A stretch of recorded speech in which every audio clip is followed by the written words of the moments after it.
Doc Loves the Kids, a local Kitsap County nonprofit organization established in 2015 whose mission is to provide activities, programs, and community support for at-risk youth. They put the you in community. Doc Loves the Kids.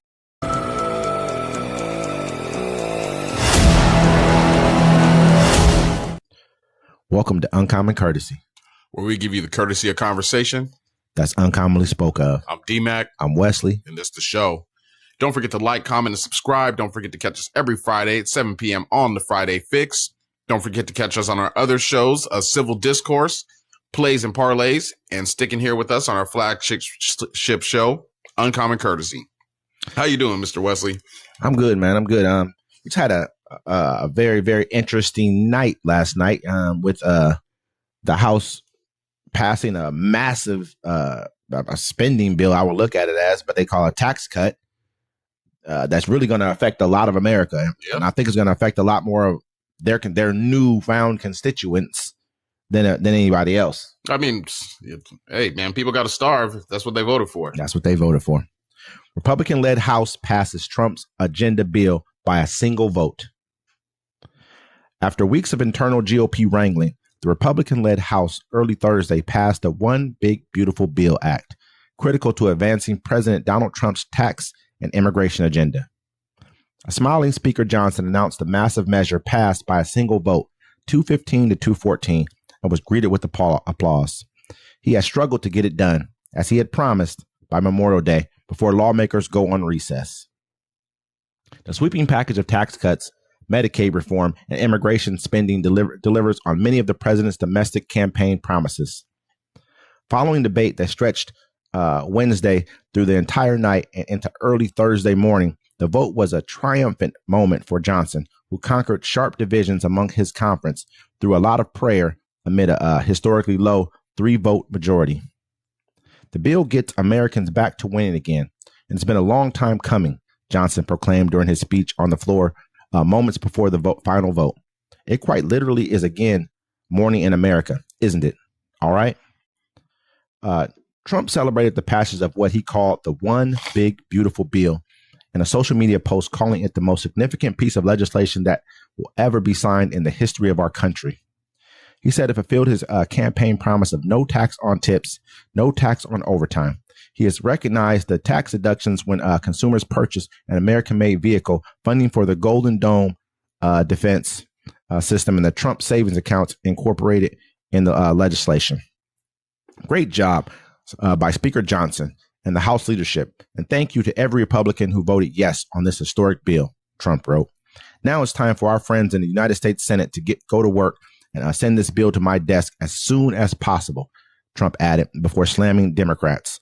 During the final House vote, Republican lawmakers approached the speaker with congratulatory handshakes and backslaps. Someone also played Queen's "We Are the Champions" off of a phone for about 10 seconds while the vote was underway. Republicans cheered, whistled, and applauded when the threshold for passage was achieved at 6:54 a.m. The successful vote with one GOP lawmaker voting present sends the reconciliation bill to the Senate, where Republicans' majority is expected to revise legislation over the next month or long. Two Republican reps, Thomas Massie of Kentucky and Warren Davidson of Ohio, opposed the vote alongside the entire House Democratic caucus. Rep. Andy Harris, the chairman of the House Freedom Caucus, voted present. So the big beautiful bill includes it's 8 million people are going to be losing their Medicaid, 490 billion in Medicare cuts, 300 billion food aid cuts, 2 million will lose your child tax credit. So, and it raises the debt by 4 trillion. Let me see. It eliminates health insurance for 13.7 million Americans, takes away food from 4 million children, ends Pell Grants for 1.4 million students, cuts Medicaid and Medicare by over $1 trillion, but it gives the top 1% a $664 billion tax break. So the rich get richer. Hey. I mean, this is exactly what this whole entire bill was about. Yeah. I mean, they talk about, I think it's $50 billion they're about to give them or something like that for the border wall in this bill. I mean, this isn't the final bill. Of course, it has to go to the Senate. They're gonna mull over this bill. But there's a number of Republican senators who are like, oh, we're against this bill. We'll see what they end up voting at the end of the day, because I think they're going to be pressured from Trump. for this bill. But when you're talking about that kind of, it's like you were saying, almost like it's like a $1.2 trillion cut in total. It's like $700 billion to like Medicaid, $500 billion. And they also have a law in there where it's like, you can only claim dependents. So right now, like you can claim your kid as a dependent all the way to 18 because they're still children. And in this new bill, the age is 7, unless you're married. I mean, this is a joke. You're cutting 1.2 trillion from people's Medicaid, Medicare. You're about to put copays for people making less than $15,500. You're about to make them pay a $35 copay. These people are already poor.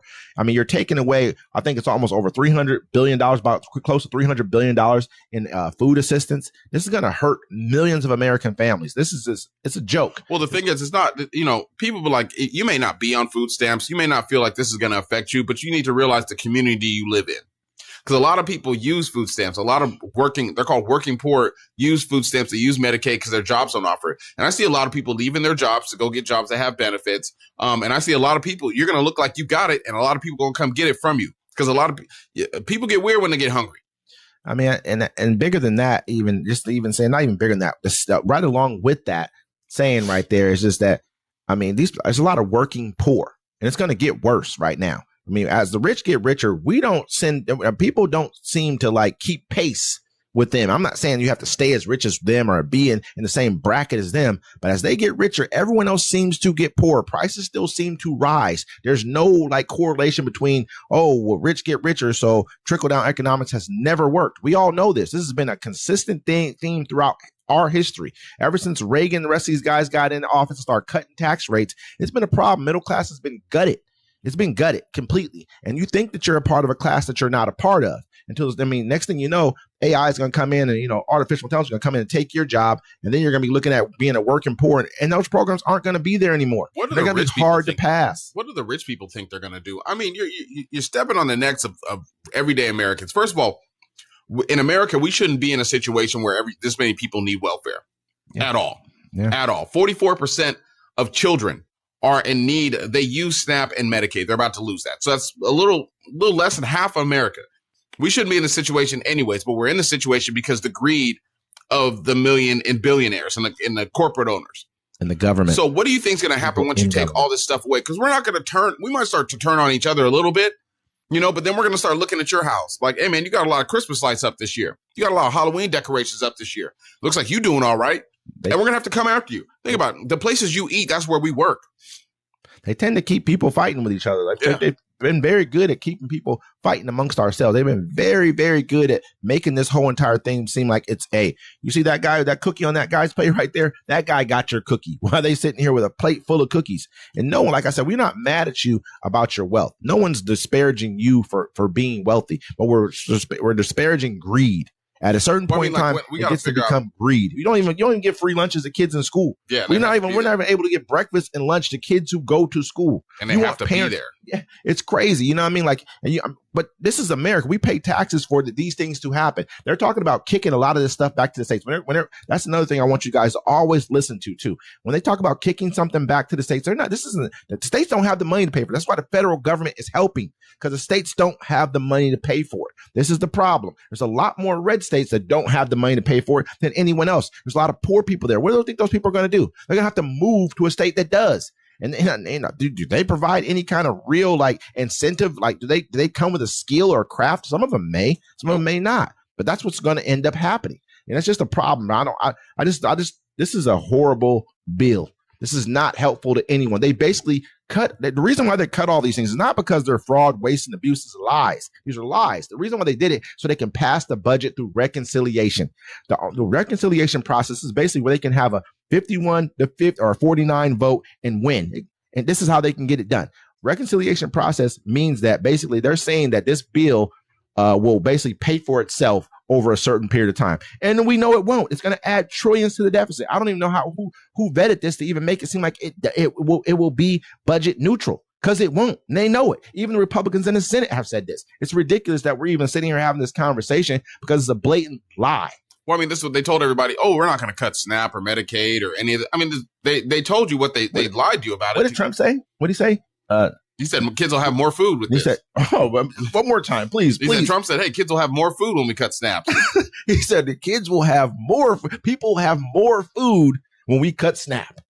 I don't even know how who does that make sense to? That you'll have more food when we take away more money from people to be able to buy food. That also hurts farmers. It hurts everybody down the line. Yeah. Everyone. And at the same time, there's a lot that goes into all of this stuff right here. We really have to look at, but it's just ridiculous, man. And I really wish that we could delve deeper into this for you, but this will definitely be something we'll be paying attention to.